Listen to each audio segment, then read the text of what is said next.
Mis siis täna lõunaks on? No tänane päevasupp on meil kana ja veiselihaga. Siis on siin köögiviljad, lisasin natuke pastat. Eks ma siin majas olengi nagu rohkem kuka eest. Suppi maitsta saab? Ikka saab.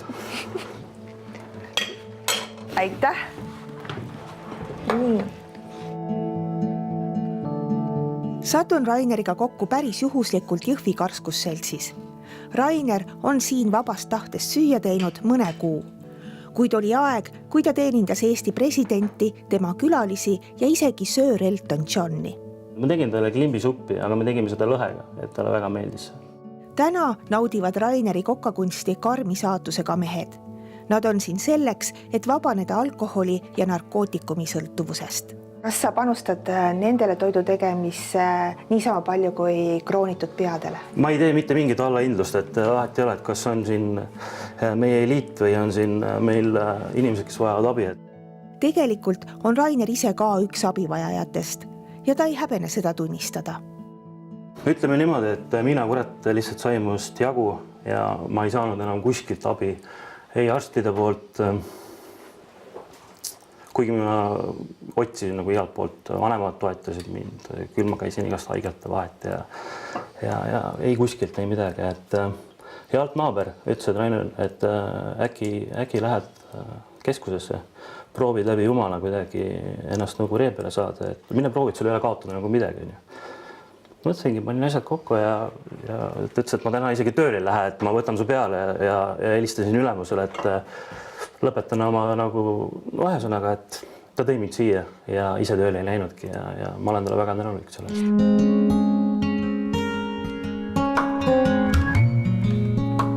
Karskusselts Uus Põlvkond asub Jõhvis endises Eesti Energia hoones ja on tegutsenud pisut üle 5 aasta. Selle kutsus ellu kohalik ettevõtja ja avaliku elu tegelane pastor Vadim Jerjomenko, kes tuli Eestisse nõukogude ajal Ukrainast. С Восточной Украины мы переехали в Эстонию. Это такой был путь в лучшую жизнь. И мне повезло. Повезло, потому что я оказался в очень хорошей среде. Но моя сестра, которая осталась на Украине, она была у отца в другом браке родилась, она осталась в другой реальности. И 97-й год в мою жизнь неожиданно пришла такая весть о том, что моей сестры больше нет. Я сначала, когда отец позвонил, даже не мог понять, что случилось. Он не все сначала рассказал, но когда была встреча, то я понял, что это наркотики. И наркотики убили мою сестру. Для меня это оставило такой очень глубокий след. Vadimil oli vaja võitluskaaslast. Ta kuulis Juurist, kes endise narkomaanina oli rajanud Ukrainasse 2 edukalt tegutsevat rehabilitatsioonikeskust. Он сказал о том, что у него очень огромный план и очень огромная мечта уже много лет открыть такой реабилитационный центр в Эстонии. И мы так познакомились, и знаете, так часто бывает, когда ты смотришь человека, и у тебя такой коннект с ним. Еще тоже посмотрел как бы статистику, и на самом деле очень много людей находятся в проблемах наркотики, алкоголь, насилие в семье. И я думаю, это то место, где, жизни людей будут меняться. Рад приветствовать каждого из вас, дорогие братья. Именно вы в правильном месте находитесь здесь. Хочется, чтобы каждый из вас дошел до конца, чтобы каждый из вас не сдавался и чтобы, по вашему свидетельству спасались другие жизни, менялись. Kuidas teie liider Juura on? Liider Juura on väga range, aga väga hea, et seal, kus on vaja, seal annab piitsa ja seal, kus on vaja, annab präänikut. Et kuna me oleme väga rasked inimesed siin, et me oleme väga rasked sõltuvused, et meiega ei saa nagu väga kergesti siin nagu... Et ta on väga hea liider ja väga hea inimene. И я первый раз попробовал наркотики, это было мне 14 лет. Мне очень сильно понравилось. Потом меня призвали в армию служить. И я думал, что в армии это тот период времени, когда я смогу именно бросить наркотики. Но армия меня не спасет, потому что я еще больше начал употреблять там наркотики. У меня один брат умер, у меня второй брат именно тоже на наркотиках именно очень долгое время сидел именно, и тоже проблемы в семье. Я лично хочу, чтобы моя жизнь была ответом на жизни других людей. tol hetkel ka piitsa andis, kui sa välja läksid, tagasi langesid ja siis jälle uuesti nagu õnnetult tagasi tulid. Nojah, et selline kukkumine, ta ütles ka, et Rainer, sa ei ole veel valmis, et ma ise tundsin, et see 3 kuud või 4 kuud, mis ma nüüd olin siin, et ta ütles, Rainer, sa ei ole valmis.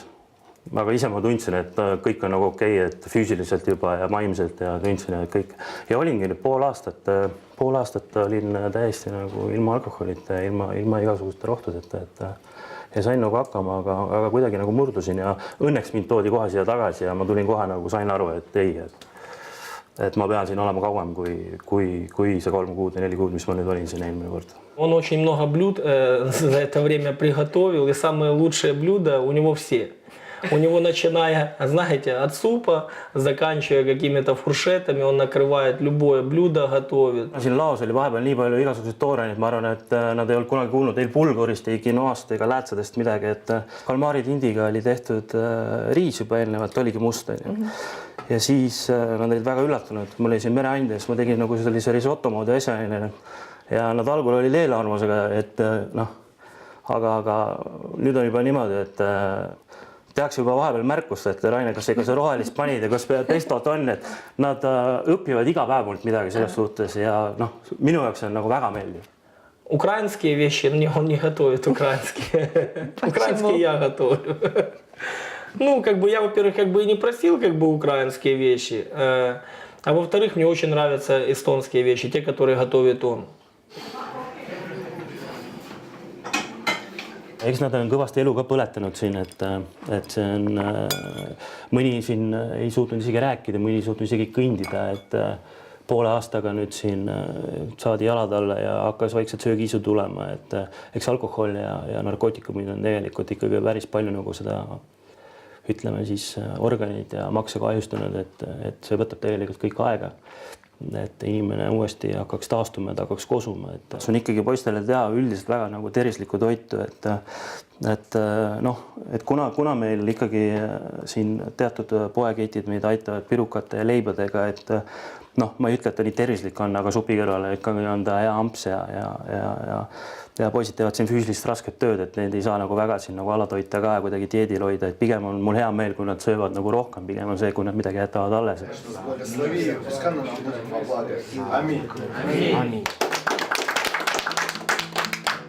Tavaliselt ikkagi üldiselt ei jää midagi alles, et harva kui midagi alles. Ma isegi ei mäleta, et midagi oleks alles jäänud.